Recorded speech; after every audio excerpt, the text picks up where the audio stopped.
It was one of those Arizona mornings where the air felt like it was waiting for something to happen, still and soft before the desert heat crashed in.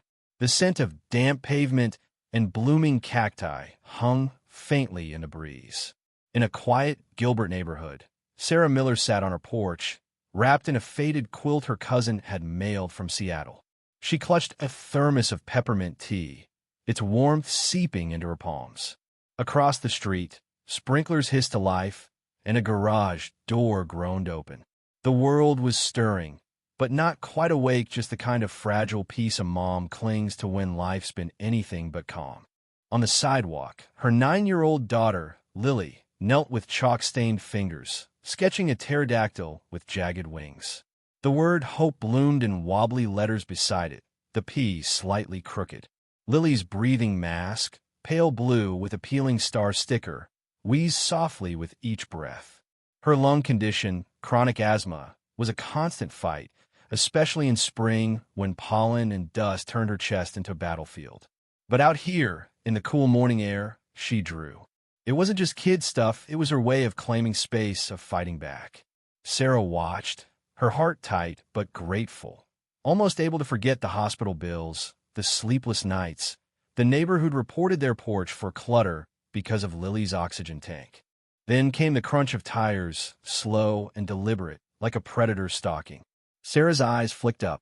A black Chevy Tahoe, unmarked, no front plate, rolled to a stop right in front of their house.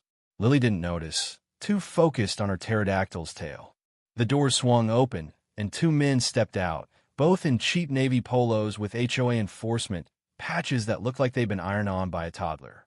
One was skinny, pale, with a clipboard and a face that screamed, "I hate my life." The other was stocky, red-necked, sporting wraparound sunglasses and a baton dangling from his bell-knot cop grade. More like something ordered off Amazon. Sarah set her thermos down, her mom instinct screaming. "Can I help you?" she called, voice polite but edged. The skinny one, later identified as Greg, ignored her and marched toward Lily. "Is that spray paint?" he snapped, pointing at the chalk. Lily froze, her breathing mask fogging as her breaths quickened. "It's chalk," Sarah said, stepping off the porch. "Washable." "She's just drawing." Greg sneered. "This is HOA pavement. That's vandalism. You can't mess with common property." Sarah's jaw tightened. "She's 9. It's chalk. Back off." Greg flipped through his clipboard. "Address matches 1428 Oak. You've got a prior violation clutter, unmaintained entry, unauthorized medical equipment." Sarah's stomach dropped. He meant the oxygen tank, the generator they'd installed after a power outage nearly killed Lily. "That's for her breathing," she said, voice shaking. "She needs it to live." The stocky guy Mike loomed over Lily, his shadow swallowing her small frame. "She's drawing attention," he growled. "People are complaining. That word hope. Some folks might call it political." Sarah stepped between them, her heart pounding. "She's drawing a dinosaur and the word hope. She's not hurting anyone." Mike leaned closer, pointing at Lily's mask. "What's with that? She contagious." Sarah's voice turned to steel. "She has asthma. Step away from my kid." Lily was crying now, quiet sobs making her mask fog up. Her fingers clutched a green chalk stub like it could shield her. Sarah knelt beside her. "It's okay, sweetie. Just breathe." Greg smirked, tapping his clipboard. "You need to de-escalate, ma'am. We're HOA enforcement. We can fine you, report you, make your life hell." Sarah stood, trembling. "I'm calling the cops." Mike took a step closer, too close. "Go ahead. We've got jurisdiction." That's when the screen door creaked. A soft thud followed, like a chair being set down, and the air shifted heavy, electric. Both men turned. There on the porch stood a man, barefoot, in a faded army hoodie, broad as a barn door, head shaved clean. He held a folding chair in one hand, a water bottle in the other. His eyes, one slightly off kilter, scanned the scene with a calm that felt like the quiet before a storm. Sarah exhaled. "Hey, Uncle Nate's here." Greg stiffened. Mike's hand twitched toward his baton. "If you knew Gilbert's gyms, its veteran haunts, you'd know Nate Carter. 6'6", 19 pro MMA fights, 16 knockouts, most before the bell for round 2. Former Green Beret, no wife, no kids, no nonsense. The kind of guy who didn't need to flex because his presence did it for him. Nate stepped off the porch, slow, deliberate, like he was just out for a stroll. He glanced at Lily's drawing. "That's a pterodactyl, huh?" he said, voice low and warm. Lily nodded, tears streaking her cheeks.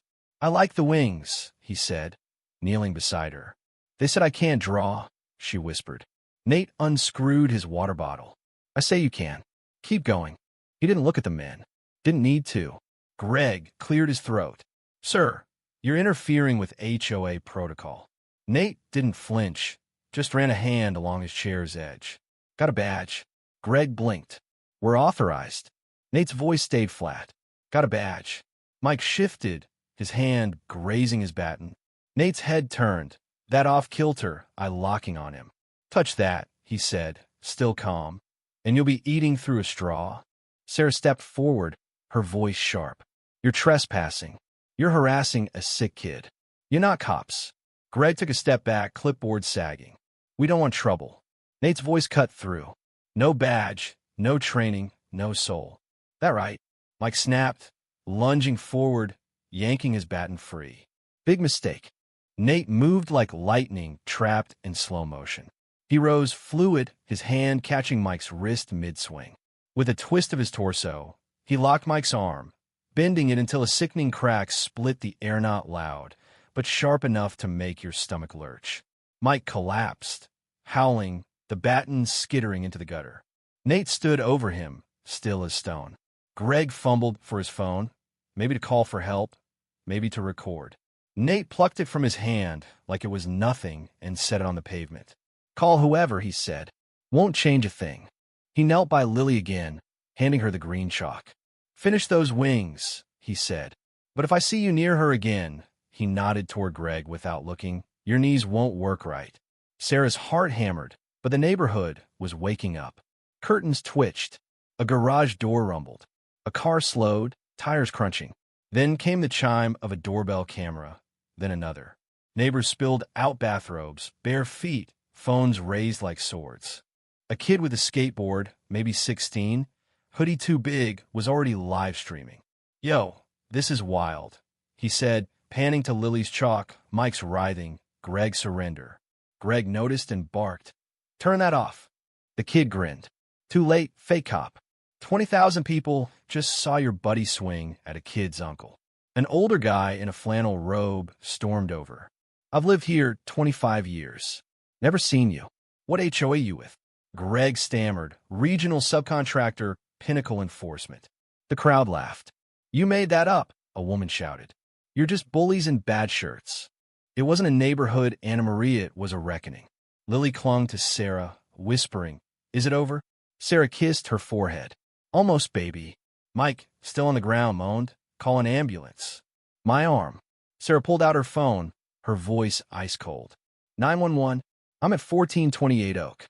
2 men posing as HOA officers harass my daughter, threaten her, and one pulled a weapon. My brother-in-law stopped him. We've got VY Deo and 30 witnesses. Greg bolted. "Dumb move." The skateboard kid stuck out a foot, sending Greg face first into a bush. The crowd roared, not cruel, but alive with justice. "Upload that too," someone yelled. Police cruisers screeched up, lights flashing. The first cop surveyed the scene. Lily's pterodactyl, Mike's whimpering, Greg's scratched face, Nate in his chair, sipping water like it was just another Tuesday. "Who called?" Sarah stepped up. "Me." Statements poured out. Phones flashed with footage. One neighbor, a retired librarian, had timestamps ready. Greg tried one last lie. "I'm a licensed HOA officer." The cop raised an eyebrow. "Badge." Greg offered a crumpled paper-an HOA flyer, a random bill. The cop sighed. "Get in the car." Mike, strapped to a stretcher, whined. "I was de-escalating." "You swung first," a neighbor shouted. The kid's VY Deo, now titled "Fake Cop Messes with Sick Kid, Her Beast Uncle Says Nope," was at 1,000,000 VYUs. Sarah knelt by Lily, brushing her hair. "You okay, sweetie?" Lily nodded. "Can I finish the pterodactyl?" Sarah laughed, tears falling. "Go for it." Nate stayed put, silent, watching ready. News vans rolled in before the ambulance. By evening, The story was everywhere. Fake HOA goons target sick girl. Local hero shuts them down. The VY went national. Talk shows debated HOA scams. Social media exploded with Nate memes, captioned, "He doesn't talk. He just breaks wrists when you mess with his niece." Lily's pterodactyl became a symbol. An artist turned it into a mural with a mask and the hope strong. Parents used it to spotlight kids with asthma. The real HOA? Clueless about Greg and Mike, who'd been scamming vulnerable neighbors for months. Nate dodged the press, but a cashier at the local market asked, "Why'd you do it?" He grabbed a bag of apples and shrugged. "Nobody scares my niece." The cashier grinned. "But 19 fights? That was a light tap." Nate smirked. "Barely." A week later, Lily was back on the sidewalk, mask snug, chalk in hand. Beside a soaring pterodactyl, she wrote "Safe" in bright yellow, her name scrawled below like a promise. The neighborhood felt different now, tighter, fiercer, like they'd all drawn a line in the chalk. What do you think? Should Nate have gone easier on those fake enforcers? Or did they get what they deserved? Are HOAs more trouble than they're worth? Or do they still have a place? And what about that kid with the skateboard hero or troublemaker? Drop your thoughts below, hit that like button if you're Team Nate, and subscribe for more stories that'll keep you talking.